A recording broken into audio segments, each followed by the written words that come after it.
Hello, everybody. Welcome back for our May monthly series of Arab Amplify Folktales 2023.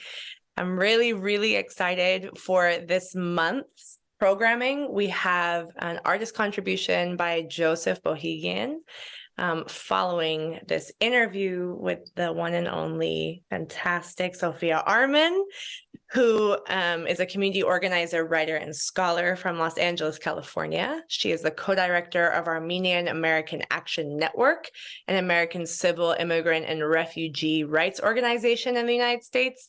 And she is also the co-director of the Feminist Front, a gender and racial justice organization of 15 to 35-year-olds fighting for feminist futures for all. Today, we're going to be speaking about Swana, Southwest Asian, North Africa, the movement, feminism, and futurity. We thought this was a really important conversation to have with you, Sophia, as somebody who has done a lot of groundwork in developing the Swana movement over the past 10 years and wanted to, really unpack and talk about Swana movement, feminism, and futurity as three things that we refer to all the time in this work at Arab Amp. So thank you so much for joining us, and I'm really excited to talk to you.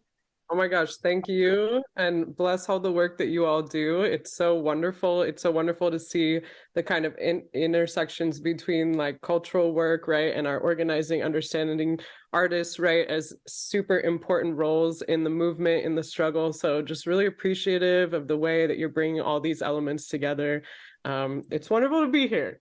Love y'all deep. So I wanted to start by asking you about the origins of Swana as a radical politic, in your opinion, and why it's important. Yeah, amazing. I think this is like important because actually part of feminist organizing, right, is always saying that we create knowledge collectively and we all come from, right, spaces, oftentimes like it's not just the words we use, but it's like a practice, right? Like comes from a lot of labor that came before us. And so part of feminism is also citing that labor before you and then continuing it on, right? So in my opinion, and everybody else can have their own opinion, but I have to say, I think I really think Swana is a movement, actually. I don't think it's just a term, and I don't think it's just an identity or like a new thing to be included in, documents, right? And I like many, believe that it started really around 10 years ago. And I would say Swana itself as a radical politic, there was an organization in the early 90s, actually, or in the, I should say this, like before, it's not the 90s, before 9/11, that actually used Swana in the Bay Area, called Swana Bay Area Queers, and was a queer organization. And so it's always been queer and feminist kind of grounded.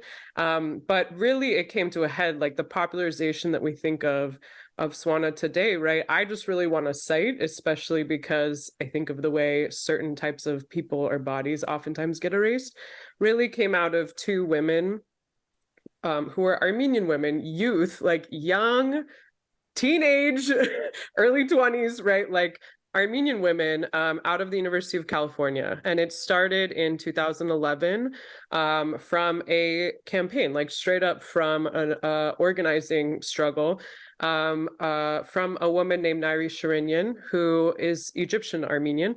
And she really had like a vision to basically divest our communities from whiteness in a very like tangible way.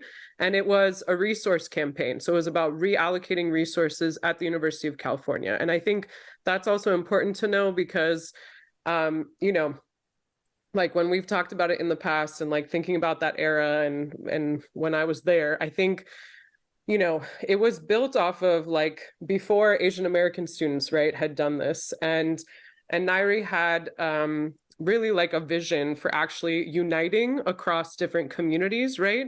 To say, what are we going to do as like a racial category, right? And as joint struggle, inter-ethnic, inter-religious communities how are we going to build power together, right? Because the opposite had been happening for so long, which is like Orientalism, anti-Muslim racism, right? Like all of these things had been dividing and conquering us. And we were really the generation, I think, you know, this is like 10 years post 9/11, right? That had benefited from so much like decolonial, like really youth organizing that so many of us had either done or been around, you know?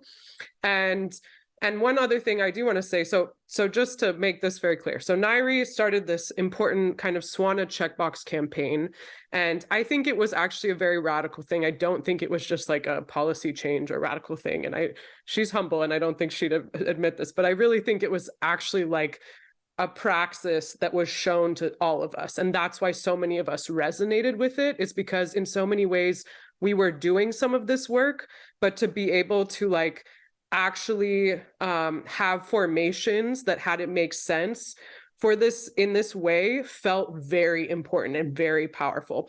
So she ended up bringing on Christina Mehranbod, who is also Iranian and Armenian, Iranian Persian and Iranian Armenian. And they kind of basically created, like, I think, a very visionary campaign where they went across all these differences and went to different, you know, communities who are Swana people today that we would that we normalize now. But the idea that like Arab folks, Assyrians, right, Turks, Kurds, you know, Chaldeans, like Armenians, you know, folks would literally just be in joint struggle already, right? And trying to think about making those joint struggle spaces in many ways function like how in the 1960s, Asian American, right, became a thing, because people were facing similar systems of racism, right?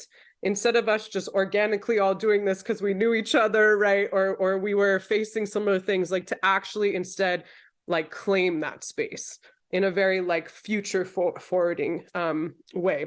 And so I will just say she brought this to quite a lot of different organizations, a lot of like Swana identified clubs. And the only thing that I think is important to note, and this might be, you know, being in like the heart of watching this time, that I think is important for people to know, is that like I don't think it came out of nowhere. The University of California at this time was undergoing the like most incredible like BDS youth, right, movement led by Palestinian folks who, you know, had been building for generations, and it had also not only finally gotten to the place of, you know, unleashing kind of this incredible wave of divestment resolutions, but then we're facing very severe attacks, right, in response. And I think those attacks were at such a level and so intensely, right, where people scrutinized, people straight up were just, it wasn't just microaggressions. I mean, people were facing very real violence and repercussions as young people, students, right, in especially California, in the Cal State system, in the University of California system, even in the community college system. And those were having very personal, right, consequences. And so I think really like Swana comes up at the exact same time that that happens. And within spaces like, for example, SJP or GUPS or whatever, like at the same time, right, already Swana people or Swana communities in those spaces were already understanding that we were being racialized, number one, together, and different than other people, for example, who were doing Palestine work, right, in those spaces. So like allies outside of Swana, like, you know, racial identity, right, we're having a different experience in those spaces. And so I do believe it was because the radical organizing of those things not only were happening, like these were the same people in these spaces. Nairi was in Palestine organizing, like these folks, you know, the ASA, the Armenian Student Association, at one point like became basically part of the board of SJP UCLA, right? Like, this is how I met you. This is the era that I met you at, right? It was just such a hot time of incredible activism. And so I believe sincerely that the origins of the Swana movement, in the way that it exploded, could not have happened without the work of those Armenian women, number one, to really like have the vision. And then number two, all of the groundwork of all of these collective spaces, right, that came together in that same moment. And most importantly, the way in which we finally found our power, right? To say that we need to decolonize like our very selves, right? And so I think that matters because it wasn't just about we're going to win this this checkbox, or it's not going to be like we're just going to pass the BDS resolution. We like understood that there is both a racial justice reality in this country and a transnational reality of like our people in the region are under attack. And so I will just end with this, is that, Nairi brought this, for example, to the Student of Color Conference in 2012. They had started kind of in 2011-ish. And, for the first time ever, then, Swana, or like Middle Eastern, right, finally actually were being identified as students of color, for example, right? And now we take those things very much for granted, but those were new formations that are deeply radical. And then those spaces started popping up everywhere. And out of the Student of Color Conference, a Facebook, I know I'm going to age us, but Facebook group came out, and that was used as a networking for a lot of attacks, like around the Irvine 11, for example, and around, a lot of the ways that faculty at the time were targeted by Zionists. And then these grew into actual organizations, right? That Facebook group got turned into several organizations. And then now, today, 10 years later, Swana is used on everything, and there's a million organizations, and it's incredible. And so one of the things I just want to ground us in is to know, like, this comes out of people who are at the margins of Swana, including who are women, who did this work deeply, oftentimes without thanks. And it happened also under threat and under fire. And I don't want us to pretend that either there is a kind of neoliberal revisionism of what that happened, and to also count really how much effort and work it took to really bring together communities who then also understood within ourselves, right, that we got it, like we knew it. It was actually about coming into, like, finally understanding our experience and voices together. And that's why it's been so powerful, in my opinion. Wow. I mean, what a recap of the history. Sorry, I was like, so 10 years.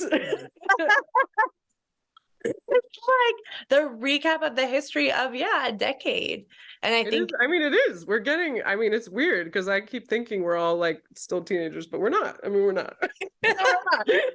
Yeah, we're not 20 anymore. Yeah, exactly. But in that same way, I think you do a really beautiful job. I was there for some of these pieces. I was not there for other of these pieces, but really being able to weave the things that we have now to the struggles of the past, which, as you said, is part of feminist theory and feminist practice, right? And I think there are so many questions I want to ask you, but one of them is, you use women of color theory to describe the history of Swana movement in the US, and I wonder why. And then also, how did this history emerge out of joint liberation struggles? Like, you talk about that, and, when you say it, I know that it's true from my own experience, and I know it from the lineage of struggle that I think, we come from, experienced, and now we can see here, right, as two folks who are still organizers in the movement and haven't gone away, right, and are carrying that. But if you could kind of speak to that, that would be, I think, a really great addition to what you just said. Yeah, so in my opinion, like literally what Nairi and Christina did, for example, I believe is literally women of color theory and praxis. And what do I mean by that? I mean, like, one of the best parts, I think the best versions of Swana, and I've seen it also co-opted a million ways in a bad way, right? Like, we watched Jemena in the ethnic studies fight be like, we're Swana, and they were Zionists who were just trying to co-opt it, right? But in the most important ways, Swana, I think especially some of this early time, in my opinion, was not about having us all be the same or have the same experiences. It was about centering difference and saying, like, we don't need to be the same to be in one struggle, right? And I think, like, people take that for granted, but that's like women of color organizing. Like, that's the understanding that, like, we might even have compounded stakes. Like maybe me and you don't come from the exact same experiences. We might share a lot, right?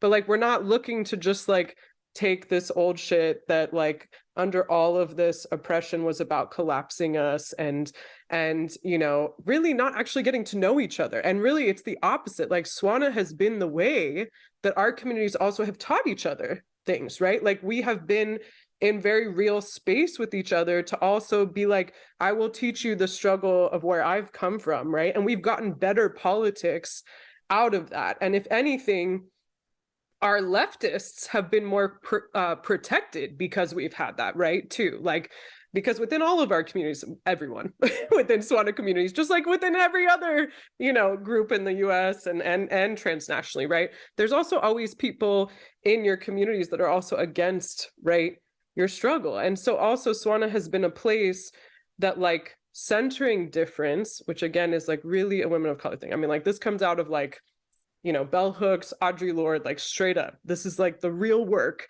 is like, how do I come and come with an open heart and like come and be really willing to like build that collective point, right? Like the place where we meet.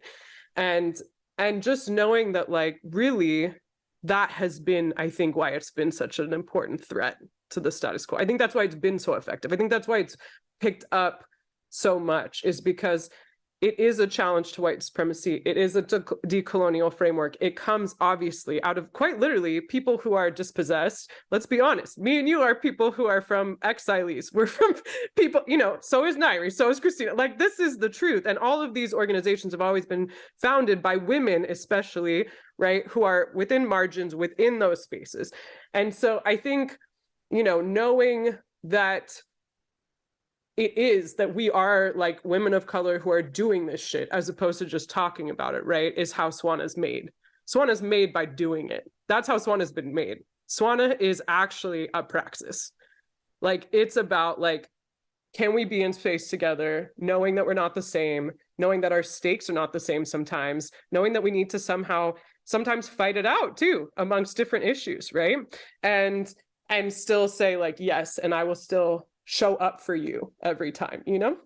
And then, yeah, the second part of, look at me, I become like a baba. I know, I got to shut myself up because I become like an uncle and it's not okay. So I'll just make the second one like brief, but the idea of, you know, the kind of like joint struggle framework, which by the way, I didn't make that up. I got that from PYM, right? I got that from PYM thanks to the Swana movement, because I came into PYM, right? Because it was like, oh shoot, we need to teach people about like Armenian dispossession and how like these regimes are connected, right? Like that's where we come from. We come from all of these meetings and workshops and, you know, like organizing struggles. That's what that is. But I think like part of it is to know, like, I see people, I'm just going to name this for myself and for us. I see people like you. See people like Lubna Katami. Okay, I'm going to start naming some of them. I'm going to, you know, name some folks like Alborz. I'm going to name some folks like really within like, not only just PYM, Armenian student associations, like Iranian student groups early on, Swana formations, really as like almost mad scientists straight up making it work, right? In organizing, sometimes it's like protests, organizing against, you know, figures. I don't think it's a coincidence that Swana happened under Mark Yudof, one of the most Zionist UC presidents in history, who people today like forget existed, but like was literally basically on the AIPAC payroll. And I'm sure we could prove that one day. It's going to come out, right? And I think also the level of suppression, when we say joint struggle, you know, it was not popular to be involved in any of our issues. It was at this time especially. It was not popular. It was not normalized. There were very little protections also. If you were, you know, we're teenagers, 20 years old, right? Maybe whatever. Youth, like student movement, even for like what we think of as our Swana liberation struggles today. It just, I really believe like that level of, you know, coordinated institutional backlash and coordinated institutional, right, like suppression and really just like violence is so apparent and so embedded in this history. And I think that's why the joint struggle politics have been so strong, because we really were all each other have and still have today, right? And so now looking forward, we really have to be part of making sure that we ground it in the decoloniality still, right, as we move on too. Yeah, it's so moving to hear a reality that I feel live but don't articulate in this way, kind of mirrored back to me, and thinking about like the development of joint struggle as a framework, praxis, right? These pieces, it speaks to the possibilities that were created out of very little, and also a lot of richness and wealth of coming from people who have resisted, right, have continued to do the anti-colonial and the decolonial work, and being able to take that up as exilees and part of a responsibility to our national liberation struggles, or to our struggles back home, to our homelands, to our people, and then also, really meeting a different moment because we're not home. And so what does that mean to also say, okay, we're not just taking up struggles across, the global South in our respective homelands, or, 20 years from exile. We're actually picking that up inside of a super violent place that's fueling and funding our dispossession, and is built on settler colonialism, capitalism, racial capitalism, everything here, right? And so what do we do about this? And I think you talking about student movements and youth movements as like a hub for this also really resonates, because we often forget not just the work of women of color, not just the work of people who are in the margins, but in all of that, also young people, right? Like the power of youth. And we both come from youth organizing. Yeah. Really solidly. And I think we were like 17, Sophia. So yeah, that's what I think. I met you when I was a teenager, so yeah, I'm pretty sure that's how this worked. I was definitely 17 years old. Yeah, so I think we were like really young. and so is everybody else, right? Right. Everyone has been really young. Yeah. And I still think we're young. I think that's the other thing. Like, I think there's going to be things that are worked out in many ways, but I will just tell you, first of all, I just really appreciate like hearing this too. And it really is resonating with me, because, I don't know, when I'm thinking about kind of like, it's not even just like youth space, but I'm thinking about it as like, we have had to be like, have visions, right, for the future, because like we had no choice. And I want to say this because like people speak to this as sometimes like the limits of Swana. Like there's this kind of idea of like, yes, there are definitely great things, and there's also definitely some limits with this. So I do want to be honest about it. Mm-hmm. But like, I think some of the best iterations of it, or like the best parts of it, is that youth that you're talking about. And then also how you talked about how those youth are exilees. And like part of I don't think it's a coincidence that Swana emerges out of people who are dispossessed. Nairi, it's like Armenians, Western Armenians, right? And like Palestinians who really like bring like actually the heart, and like Iran, like literally these are people who like, you could claim, oh, these are just diasporans. But what you're not also acknowledging is that people have been forced to this country historically. And that also the space of home, like there's something that many of us share, right? Which is like, for example, these communities, especially Armenians and Palestinians, to be honest, and Palestinian Armenians, whatever, is like, we have greater diasporas, right, than our fucking homeland. And we've had to organize transnationally. We don't get a choice, right? And I think that matters because I've actually heard some really interesting critiques of the Swana movement, that it's like some diasporan poem that's all about we can return. And I really want to say, like, no, I actually don't think that's true. I think it comes from, I don't think it would be more valid, for example, if it happened in our homeland, because some of us didn't get to choose. We're not there. We didn't choose to come here. And I just want to say that because there is this element there that is consistent. And I think the reason why the politics have looked like this and have been so radical is because we also understand that, like, we don't actually show up in institutional power at all. We don't actually have self-determination, right? For our peoples. Our peoples are under attack as we speak. So we've had to basically organize with the people who are next to us. I mean, that is what that's been. And so I find that actually to be a strength. I will tell you, the one space that I have felt has definitely been, and I've watched it because I've been in a lot of spaces where this I think is rightfully how Swana organization should be, right? Is Swana, though, also gives us the possibilities, and I don't think this is a limit. I think it's a good thing, right? To also have to deal with the internal complicity with our communities in terms of violence, right? Within. And I think that's important. And it looks like a bunch of different things, right? So that has looked like addressing queer phobia, addressing, you know, all those things, and also addressing anti-Blackness, addressing, right, like very real classism within our spaces. And the best thing that I have seen in its best forms has been Swana has literally brought us into the same room, even if to debate that out and to call that in and to check us in this way that we need to be. Because what I will just tell you is, if we're going to think about feminist Swana futures, right, is like, imagine if we did have a feminist, right, confederation in our region. Really, we're modeling it. We are. And I don't want to say this in like being vain, because all of what I'm saying this as like youth have been we've been experimenting, young people here, right?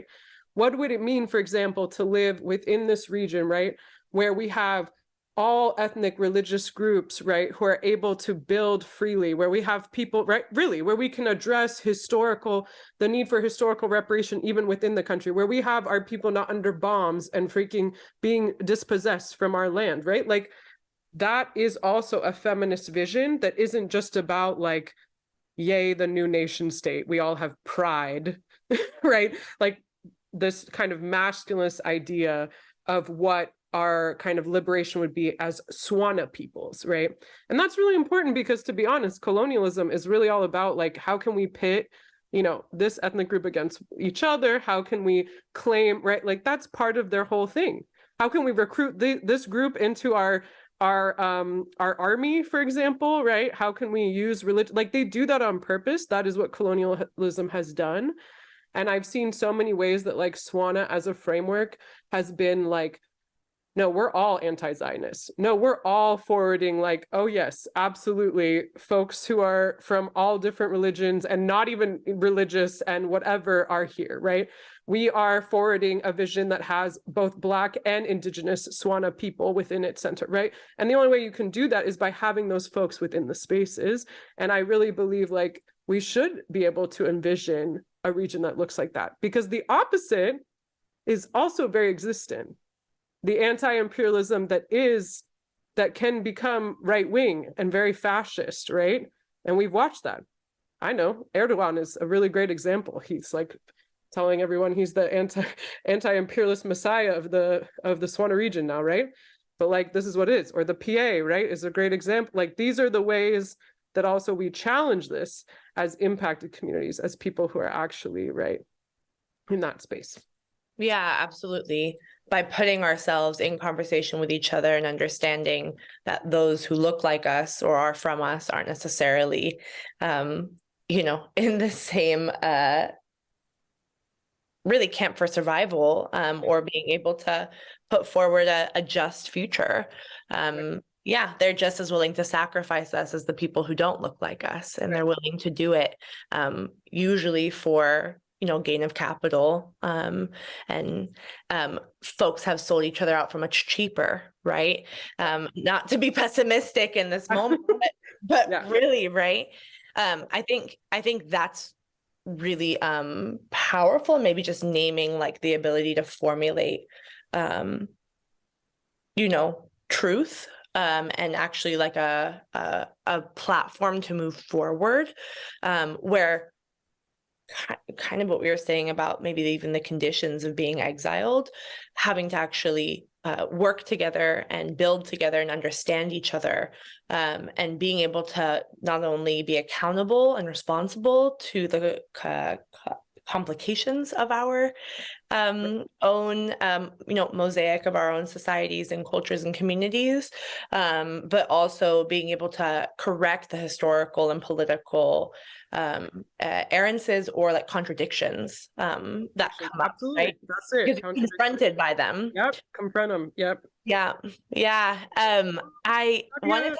You're amazing. I'm right back at you. I'm so enjoying this conversation. Oh, that's it. Write that down. Someone write that down. That was great. I'll get on it. I really want to ask you, Sophia, thank you so much for joining me for this conversation today and for sharing this with us. I think it really helps provide power through an understanding of Swana, because we do utilize it quite a lot. And when you talk about feminist futurity, I want to ask you about the intersection and the work that you're doing in Feminist Front. And I want to ask you about feminism shaping our calls for a liberated future, and being able to really loop that in. Oh, thank you, sis.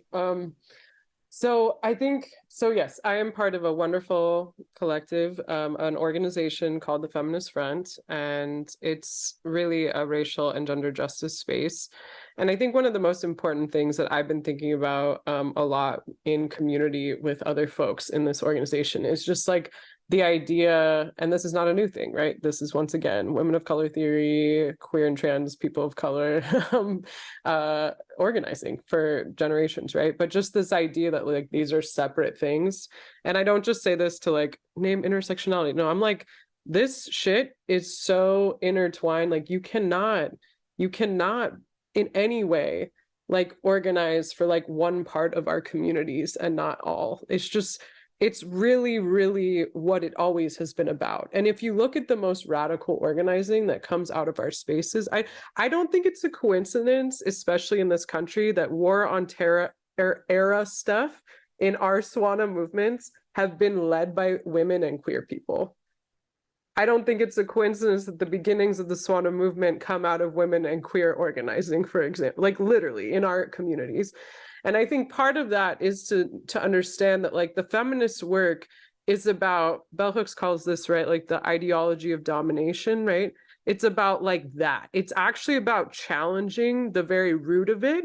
Not that we're trying to like replace the states, right, with like other states, right? Or like that we're going to be okay with, people committing mass violence in response to mass violence, right? And actually instead saying like, right, are we going to instead say that we need to actually restructure, redistribute resources around care and community and like providing people material conditions, right, that actually meet the needs of their lives. And for us, I will just say like our work, I will just tell you right now, it's around some pillars. We have pillars around abolition. We're an abolitionist organization. We have pillars around this idea of community and care over competition, because competition, even within sometimes racial justice, is very apparent when you see the kind of masculinist ideas, even historically, about what racial justice look like in this country. And it is enough, because you see also who gets sacrificed in that. And then also a kind of very honest take about really where this country is, because we can't lie.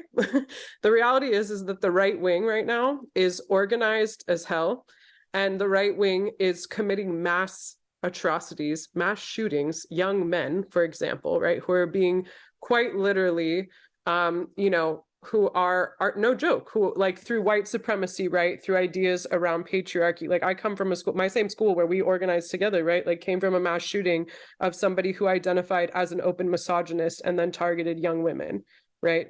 Many of whom were women of color. And so I think the reality of it is like, we founded the space, the Feminist Front, to I think really actually already have feminist work, right, be embedded in our anti-racist and decolonial organizing.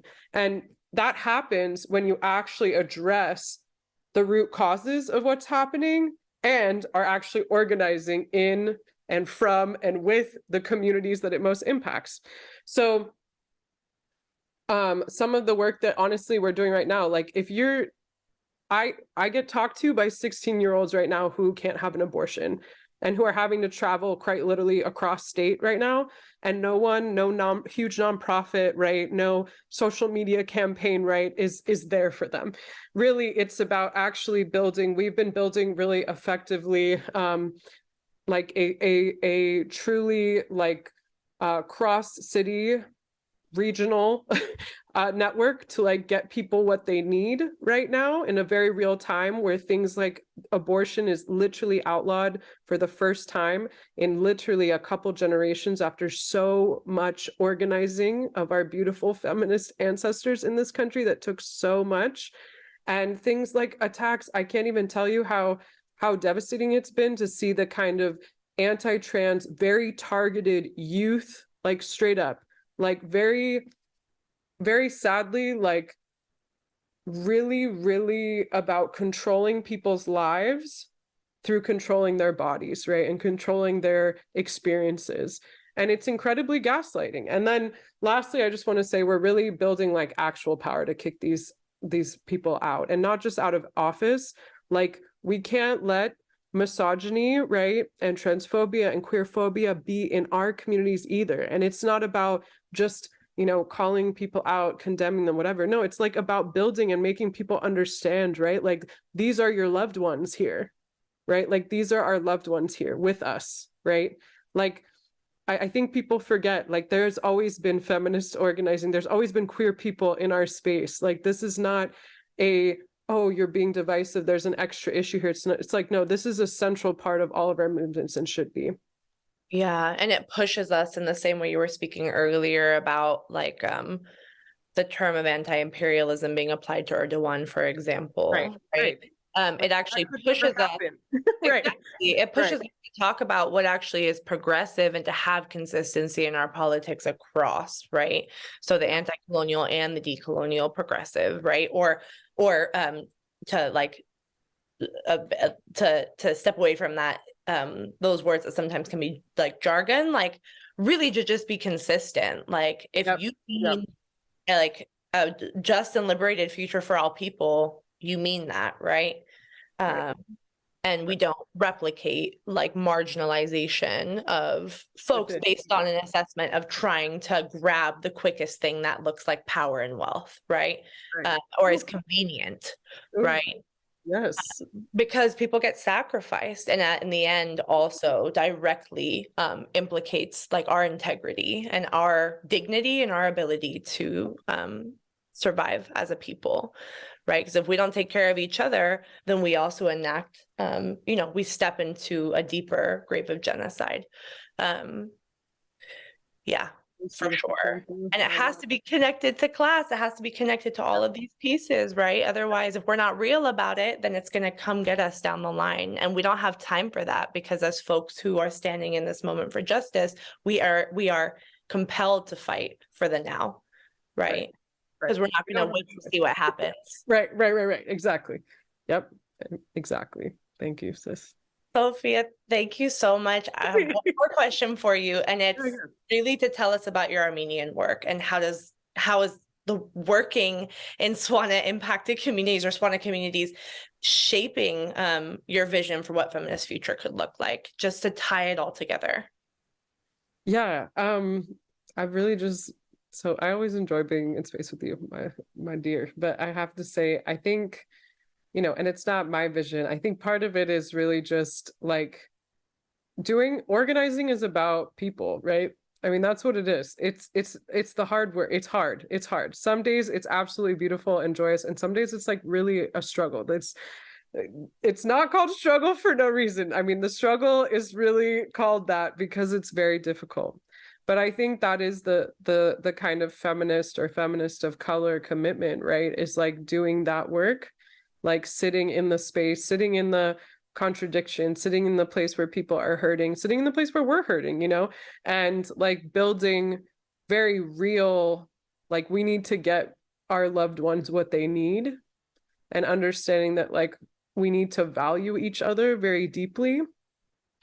And I really think this is important for all of our organizations, because it can feel sometimes like we are just having to react to everything because we have to. I mean, I also just want to say this. I think people are oftentimes like criticizing us, like we're just like out here choosing to be upset all the time. And I'm like, okay, you know, but I do want to say that I think some of the organizing right now that we're doing in another organization that I'm very honored to be part of, Armenian-American Action Network, is like building not only like the foundations of why we come together, but then actually addressing our needs. I think this is a really important thing that I had some really beautiful, like, I don't know, I'd call them organizer, mentor-y folks in my life. They were just like fellow student organizers, but they really have impacted my life. And, you know, one of them was really thinking about how like organizations are not there for us to just continue organizations forever, right? They're spaces of collectivity. They're for us. They're for the people. That's the point. They serve as vehicles to bring us together, to do things with each other, right? And organizing isn't really about what you show other people. It's about what you do with other people. And I think that's really matters, because like we're in this weird digital moment. We're in this moment where everything, especially capitalism, is like so fast, so intensive. And we really, as especially Swana people, right, who like, especially within Swana communities who don't have the ability to go back or don't have home in a way that feels very, right, it feels like very like a ripped reality, suspended exile. I mean, those are very real things. That means like where we create home is within our peoples, right? And I always think about this for us, for Armenians, to be honest. And I definitely I'm starting to have to say it more like out loud, like in this real way, because like we have been a community that has had to exist through so many forms of displacement for so long. And I really believe like our nation is where our people are. And I really believe like we have a lot, also on communities have a lot to learn, right, from like where we are, right? So like this country has its history of genocide. That genocide is not a one-time event, it's an ongoing thing, right? So when we're thinking about building a global left, which I think is what we're naming, Nadya, I'm just like coming to this, right? Like we're actually talking about like, we're really part of this important transnational left, right? And like really trying to do it, not just like want to think about it. Like we really are trying to do it, right? Is like really thinking about how we're connected to each other, how we're all connected to each other. And so I firmly believe that Swana can continue being very powerful and can grow sincerely and can actually be a real threat to power, right? If we like really like think about that collective space, we can create better knowledge, we can create better, you know, not just like strategy and wins and whatever, but like we can get free if we do it together. And, you know, the right wing and these, I mean, really this like global right wing, this global surge of fascism is very well funded, you know, really uses the digital world, really about disconnecting people from each other, even recruiting within our communities, let's be honest, right, for these ideologies, money, wealth, access, power, right? It feels very much like a race climbing over people. The antithesis, right, is women of color organizing. The antithesis, right, is joint intercommunity organizing. And so the stronger we can get in that we space, we'll have a real left. Woo!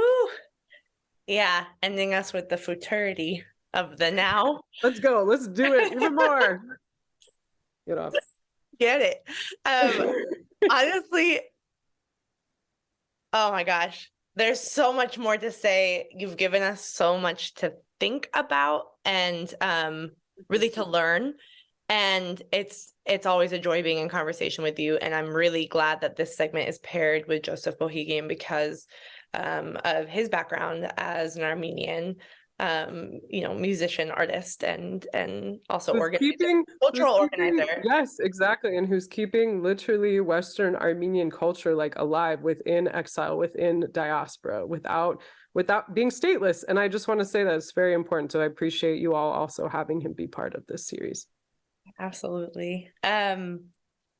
With that, we're going to close out our May community feature and conversation with the brilliant Sophia Armen. Thank you so much. And we'll see you in the streets, in the halls, and everywhere else where it matters. Forever. The liberation. Let's do it.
Eski Hampartsum Lelena Yiru Unhartu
Eski Hampartsum hele hele hele Nenni ay ah Hampartsum hele Bohigian hele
Mihran